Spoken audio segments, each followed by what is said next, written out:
Praise the Lord. जय मसीह की। आज के बाइबल स्टडी में आप सबका स्वागत करते हैं। आज हम पिछले बार 17वें वचन में जहाँ पर हमने स्टॉप किया था वहीं से आज हम आगे पढ़ेंगे। पहला तीमुथियुस पहला अध्याय उसके 18 से लेकर के 20वें वचन तक हम इन वचनों के द्वारा फर्स्ट तिमोथी चैप्टर 1 को जो है आज के सेशन से हम कंप्लीट करेंगे। और यहाँ पर हम क्या देखते हैं कि लास्ट में आते आते अपने आत्मिक पुत्र तिमुथियुस को पौलुस प्रेरित जो है उनको बिल्कुल एक चैलेंजिंग ऑर्डर जैसा दे रहे हैं कि किस तरह से तुमको विश्वास के लिए खड़े रहना है। You have to contend for the faith. You have to fight the good fight of faith.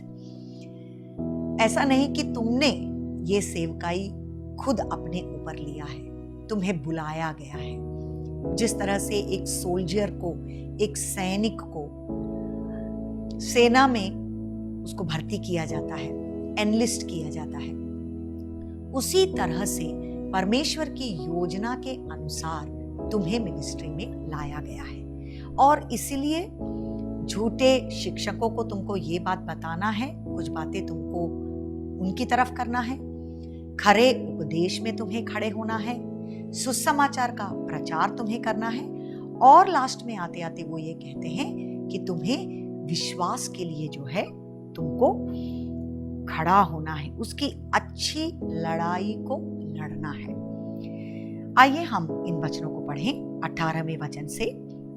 हे पुत्र तिमुथियुस, उन भविष्यवाणियों के अनुसार जो पहले तेरे विषय में की गई थी, मैं यह आज्ञा सौंपता हूं कि तू उनके अनुसार अच्छी लड़ाई को लड़ता रहे और विश्वास और उस अच्छे विवेक को थामे रह जिसे दूर करने के कारण कितनों का विश्वास रूपी जहाज डूब गया। उन्हीं में से हुमनियुस और सिकंदर हैं, जिन्हें मैंने शैतान को सौंप दिया कि वे निंदा करना ना सीखें। तो यहाँ पर एक लड़ाई लड़ने के बारे में जो है वो तिमुथियुस को कह रहे हैं। उसको बिल्कुल जो पहला अध्याय उसका 3 वचन में जो एक मिलिट्री टर्म उन्होंने यूज किया पौलुस प्रेरित ने, कि इफिसुस में रहकर कितनों को आज्ञा दे कि अन्य प्रकार की शिक्षा ना दे, उसी तरह का एक शब्द वो यहाँ पर 17वें वचन में भी यूज करते हैं, 18वें वचन में यूज करते हैं। वो ये कहते हैं, मैं यह आज्ञा तुमको सौंपता हूं। This command I entrust to you, Timothy, my son, in accordance with the prophecies previously made concerning you, that by them you fight the good fight. तुम एक अच्छी लड़ाई को लड़ो, इसके लिए तुम्हें बुलाया गया है। जैसा हम देखते हैं कि पहला तिमुथियुस उसका 4 अध्याय उसका 14वां वचन, वहां पर हम पढ़ते हैं, उस वरदान से जो तुझ में है और भविष्यवाणी के द्वारा प्राचीनों के हाथ रखते समय तुझे मिला था, निश्चिंत मत रह। Do not neglect the spiritual gift within you, which was bestowed on you through prophetic utterance, with the laying on of hands by the presbytery. तो पौलुस ये कह रहे हैं कि देखो, तिमुथियुस को याद दिला रहे हैं कि तुम्हारे ऊपर एक चुनाव है परमेश्वर का, तुम्हारे ऊपर जो है परमेश्वर का वो मिनिस्ट्री कॉलिंग है। तुमने खुद उसको चुना नहीं है, परमेश्वर का वरदान तुम्हारे ऊपर है। कई भविष्यवाणियों के द्वारा जो है उसको बिल्कुल जो है स्थिर किया गया है। प्राचीनों के हाथ रखते समय वरदान तुम्हारे ऊपर आए हैं।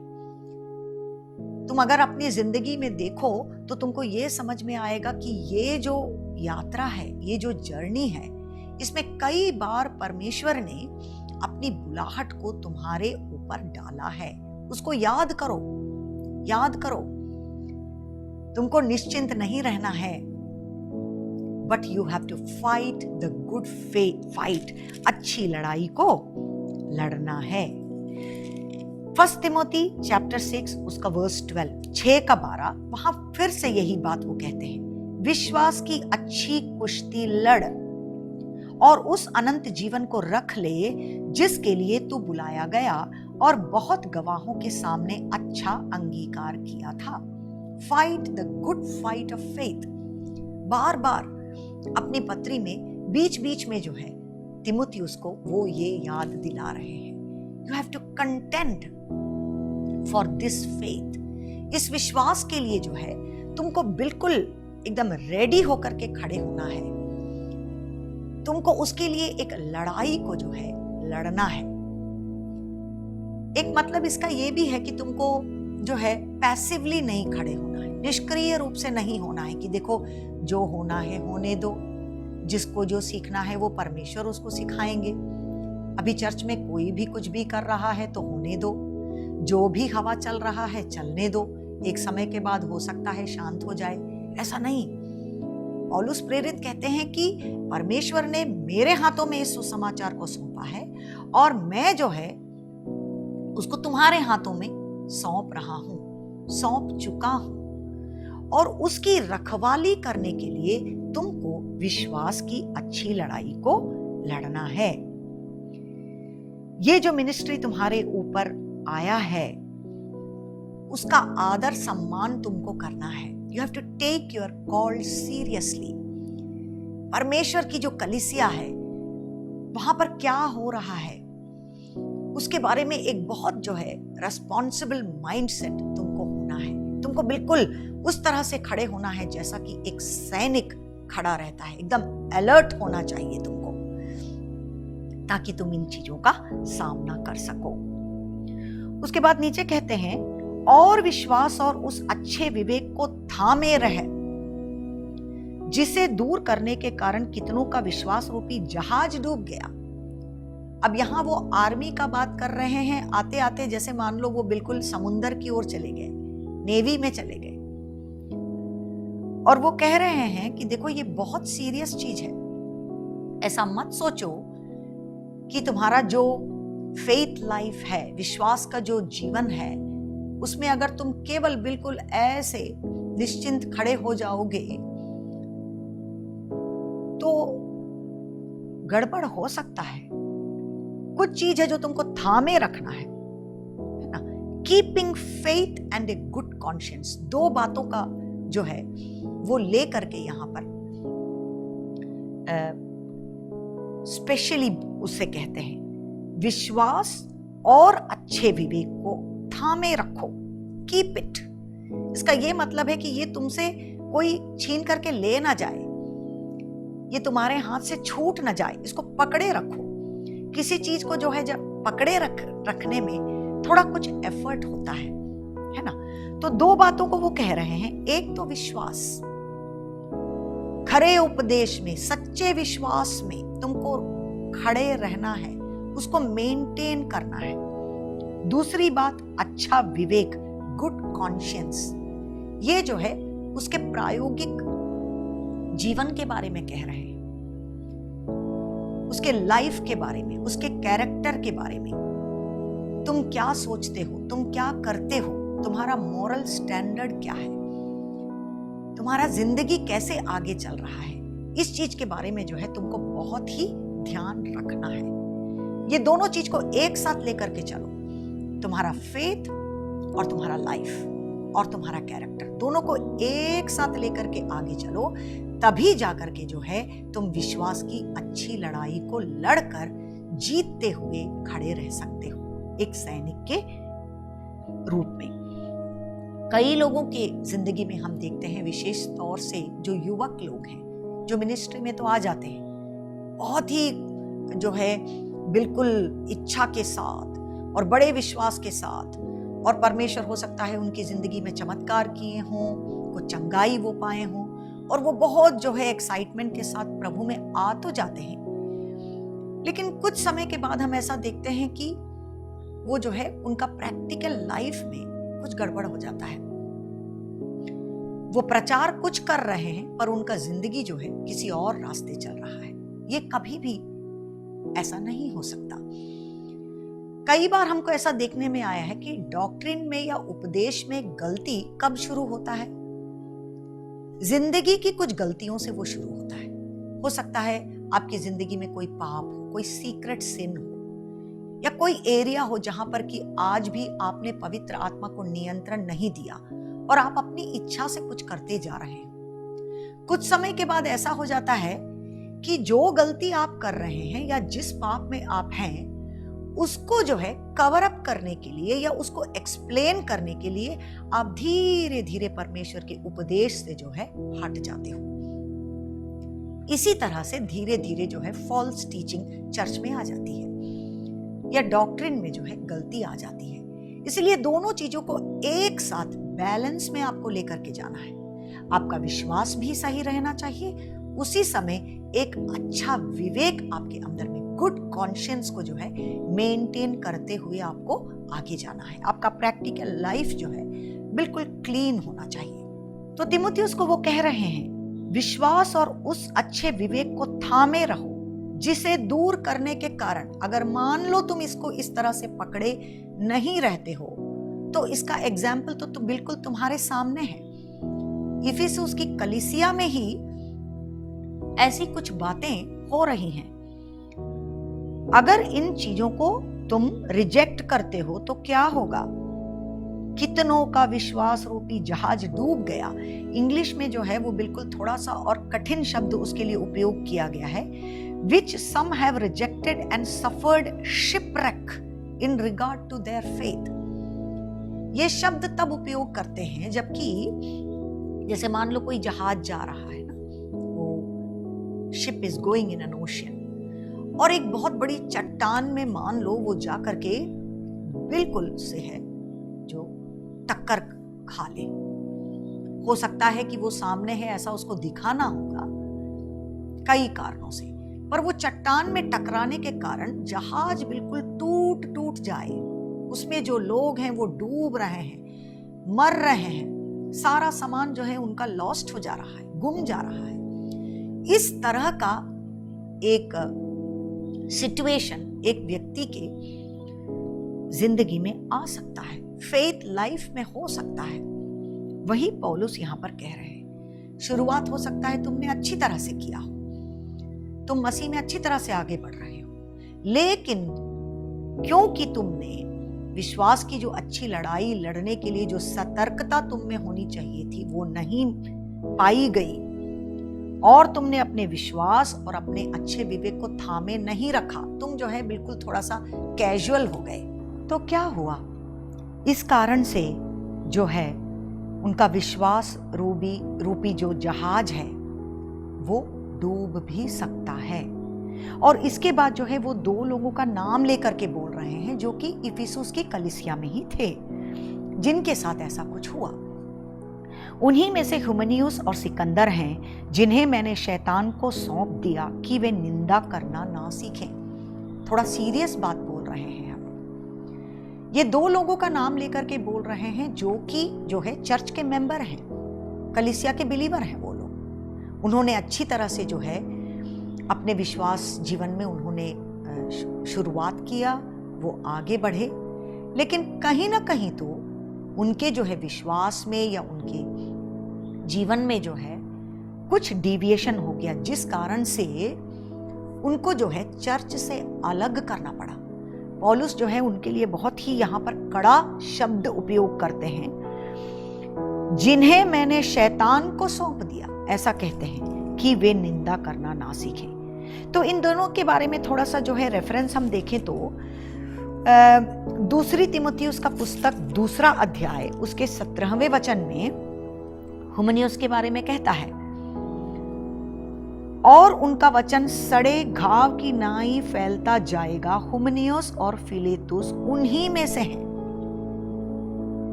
उसी के बारे में एक रेफरेंस यहां पर कहा जाता है कि वो जो है कुछ गलत उपदेशों में, गलत बातचीतों में चला गया, और ना ही कि वो खुद ऐसी बातें कर रहा था। जिस तरह से जब एक घाव सड़ जाता है तो आसपास का जितना उसका जो बॉडी पार्ट है उसमें बिल्कुल गैंग्रीन हो जाता है, आसपास का भी एरिया जो है वहां पर वो घाव फैल जाता है, उस तरह से कुछ इफेक्ट इसकी बातों के द्वारा पूरी कलीसिया में जो है फैलना शुरू हो गई। एक रेफरेंस उसके बारे में कहता है। और दूसरे तिमुथियुस 4:14 में यहां पर भी एक जो है अलेक्जेंडर के बारे में कहते हैं, पर हो सकता है ये दोनों व्यक्ति जो हैं अलग अलग हों, क्योंकि उन दिनों में ये नाम बहुत कॉमन था। कहता है, सिकंदर ठठेरे ने मुझसे बहुत बुराइयां की हैं, प्रभु उसे उसके कामों के अनुसार बदला दे। तो हो सकता है ये कोई और अलेक्जेंडर हो, कोई और सिकंदर हो, लेकिन यहाँ पर ये दोनों के बारे में जो है फर्स्ट तिमोथी में हम वापस आ जाएंगे। 20वें वचन में कहता है, ये दोनों लोग जो है कलीसिया में कुछ गड़बड़ कर रहे हैं, अपने आप को भी जो है वो हानि पहुंचा रहे हैं और कलीसिया के दूसरे लोगों को भी जो है वो गलती में लेकर के जा रहे हैं। तो चर्च डिसिप्लिन या चर्च में जो है अगर कोई चीज गलत रीति से हो रहा है तो उसका जो है किस तरह से उसको हैंडल करना चाहिए, ये अपने आप में एक बहुत बड़ी शिक्षा है या लेसन है, जिसको किसी और समय में भी हम देख सकते हैं। लेकिन यहां पर देखिए पौलुस कहते हैं कि वो पश्चाताप भी नहीं कर रहे हैं, वो ऐसी गलतियों को करते जा रहे हैं और कलीसिया में जो है उसका जो हानिकारक जो प्रभाव है उसको देखते आ रहे हैं। इसीलिए पौलुस कहते हैं, मैंने इन लोगों को जो है शैतान को सौंप दिया, ऐसे बात कर रहे हैं। तो इसका एक रेफरेंस हम देखते हैं 1 कोरिन्थियंस चैप्टर 5, पहला कुरिन्थियों का पुस्तक, उसका जो है 5वां अध्याय, उसका 4 और 5। चर्च डिसिप्लिन के बारे में नए नियम में कई जगह पर हम पढ़ते हैं, लेकिन ये जो है एक बात क्लियरली वो कहते हैं। देखिए 4था वचन और 5वां वचन, 1 कोरिन्थियंस चैप्टर 5 वर्स 4 और 5, कि जब तुम और मेरी आत्मा हमारे प्रभु यीशु की सामर्थ के साथ इकट्ठे हों, तो ऐसा मनुष्य हमारे प्रभु यीशु के नाम से शरीर के विनाश के लिए शैतान को सौंपा जाए, ताकि उसकी आत्मा प्रभु यीशु के दिन में उद्धार पाए। ये ऐसे एक भाई के बारे में यहाँ पर जो है विवरण दिया गया है 5वें वचन में, जो कि पाप में आगे बढ़ता जा रहा है और वो पश्चाताप नहीं कर रहा है समझाने के बावजूद। तो यहाँ पर कुछ और क्लियरली प्रेरित ये कहते हैं कि देखो, अगर उसने सचमुच में उद्धार पाया है तो प्रभु यीशु मसीह के आगमन में वो जो है नष्ट तो नहीं हो पाएगा, लेकिन क्योंकि उसको समझ आए, क्योंकि वो पश्चाताप करे और अपने पाप का बोध उसको हो, इसीलिए क्या है, उसको जो है चर्च से कट ऑफ कर दीजिए। वो कलीसिया में अब नहीं आ सकता है, विश्वासियों का जो झुंड है उसमें से उसको दूर कर दिया जाए। उसी को जो है एक फिगरेटिव लैंग्वेज में कहा गया है कि शैतान के हाथों में सौंप दिया जाए। समझिए कितनी बड़ी बात है कि हम कलीसिया में बने रहें। परमेश्वर का एक अद्भुत प्रोटेक्शन हमारी जिंदगी में रहता है जब हम कलीसिया के एक भाग बने रहते हैं। आजकल तो देखिए लोगों के पास ये ऑप्शन है, उनको एक कलीसिया से निकाल दिया जाए तो वो बिल्कुल अगली गली वाली कलीसिया में चले जाते हैं। वो 1 साल में 4 कलीसिया में घूमते फिरते हैं और जब नई कलीसिया में जाते हैं तो वहां के पासवान खुश हो जाते हैं कि अरे हमको तो एक नया मेंबर मिल गया, एक नया लीडर मिल गया। शायद वो ये भी नहीं पूछते हैं कि पुरानी कलीसिया को तुमने क्यों छोड़ा, इसके पहले तुम कहाँ थे, वहां पर तुम्हारा चाल चलन कैसा था। उस जमाने में जो है ऐसी बात नहीं थी। 1st सेंचुरी चर्च में क्या है, उस पूरे शहर में यही कलीसिया है और अगर किसी को चर्च में से निकाल दिया जाए तो वो किसी और कलीसिया का भाग नहीं बन सकता। तो उसको कलीसिया से निकाल दिया जाए तो मान लो वो बिल्कुल शैतान के हाथों में चला जाए। हो सकता है कुछ शारीरिक रूप से कुछ हानि भी, पीड़ा का सहन उसको करना पड़े, और इस सारी चीजों का उद्देश्य केवल यह है कि उसको अपने पाप के बारे में पश्चाताप आए। अगर ऐसा कुछ ड्रास्टिकली रेडिकली उसके साथ अगर नहीं स्टेप लिया जाएगा तो वो कलीसिया के अंदर में ही बैठे बैठे रहेगा, खुद को हानि पहुंचाएगा, दूसरों को हानि भी पहुंचाएगा और हो सकता है कभी वो अपने पापों से मन भी ना फिराए। तो इतना सीरियसली जो है पौलुस प्रेरित इस बात को वहां पर हैंडल कर रहे हैं। Praise God. देखिए परमेश्वर की कलीसिया में कितनी पवित्रता के साथ हमको जो है उपदेशों को सिखाना है, कितनी पवित्रता के साथ हमारा चाल चलन होना चाहिए। सबसे ज्यादा जिम्मेदारी जो है सेवकों के ऊपर है, पासवानों के ऊपर है, क्योंकि हमको देखकर ही जो है कलीसिया के दूसरे लोग जो है उसी तरह से आगे बढ़ेंगे। खरे उपदेश को सिखाइए, अपने उपदेश को और अच्छे विवेक को थामे रखिए, ताकि आपकी जिंदगी और चाल चलन को देखते हुए दूसरे लोग भी उसी तरह से परमेश्वर की अगुवाई करें, उनके चाल चलन में भी वही पवित्रता हो।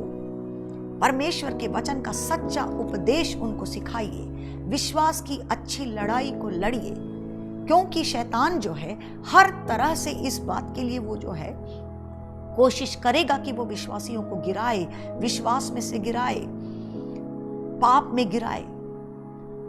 लेकिन हमको विश्वास की अच्छी लड़ाई को लड़ते हुए परमेश्वर के लिए खड़े रहना है। हालेलुया।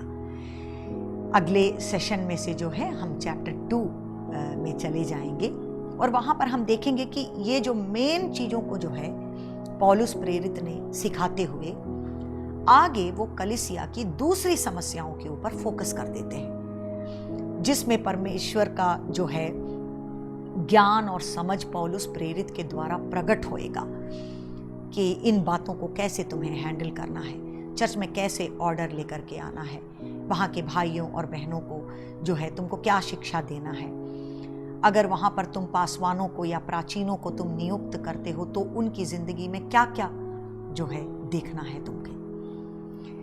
इन बातों को हम आगे वाले अध्यायों में देखेंगे। परमेश्वर जो है आपको आशीषित करें इन वचनों के द्वारा। और पूरे हफ्ता में जब आप परमेश्वर के साथ रहें तो इन वचनों को खुद पढ़िए, मेडिटेट कीजिए, अपने छोटे छोटे ग्रुप में जो है इसको डिस्कस कीजिए, लोगों को सिखाइए, ताकि जो है हम परमेश्वर में आगे बढ़ सके। God bless you all.